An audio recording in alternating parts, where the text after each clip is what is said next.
Sementara itu, petugas kesehatan kantor kesehatan Pelabuhan Kelas 2 Banda Aceh terus memperketat pemeriksaan kesehatan calon jemaah haji Aceh yang akan berangkat ke Tanah Suci. Dari hasil pemeriksaan hingga kloter kelima, sebanyak 1 calon jemaah gagal berangkat karena dalam kondisi hamil, sehingga terpaksa ditunda keberangkatan tahun depan.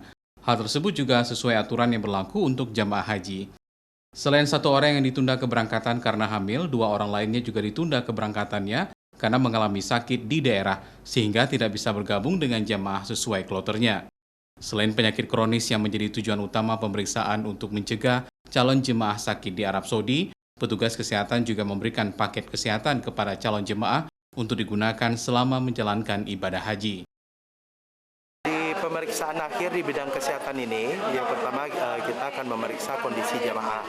Artinya kondisi kesehatan jamaah yang kita pantau, yang nantinya akan layak terbang atau tidak layak terbang.